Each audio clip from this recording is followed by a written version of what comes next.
পৃথিবীর most polluted শহরের তালিকায় দিল্লি একেবারে প্রথমে থাকলেও ঢাকা কিন্তু চতুর্থ। কলকাতা শহরের র্যাঙ্ক মোটামুটি 7 আর 8-এর মধ্যেই। এই বিশ্বে মোট যত মানুষের অ্যাজমার কারণে মৃত্যু হয় তার 46%ই ভারতবর্ষের।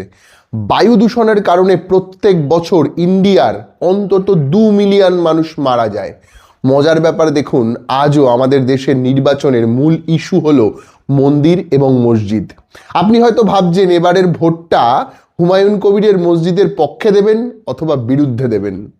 বায়ু দূষণ এমন পর্যায়ে পৌঁছেছে যে নিখিল কামাতের পডকাস্ট ছেড়ে উঠে চলে যাচ্ছেন স্বয়ং ব্রায়ান জনসন। তিনি শ্বাস নিতে পারছেন না।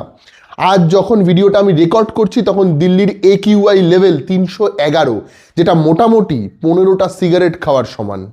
না রাজ্য না কেন্দ্র কারোর কোনো হেলদোল নেই বায়ু দূষণ এবং অন্যান্য পলিউশনের ব্যাপারে। কবির সুমন তার গানের ভাষায় লিখতে পারেন, আমি চাই গাছ কাটা হলে শোকসভা হবে বিধানসভায়, কিন্তু মুখ্যমন্ত্রীর সভায় গিয়ে তিনি পলিউশনের ব্যাপারে চুপ থাকেন। দিনরাত্রি চীনকে গালাগাল করেন। ডেটা দেখুন, 2013 সালে বেইজিংয়ের AQI লেভেল ছিল 993, আজ সেটা 77, শুধুমাত্র 77। কিভাবে?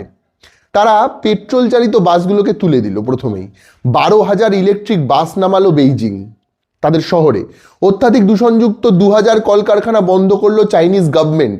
সবচাইতে ইম্পর্টেন্টলি সরকারি অফিসারদের প্রমোশন ডিপেন্ড করলো AQI বাড়া এবং কমার সঙ্গে সঙ্গে। ফলত চীন পলিউশন কমালো।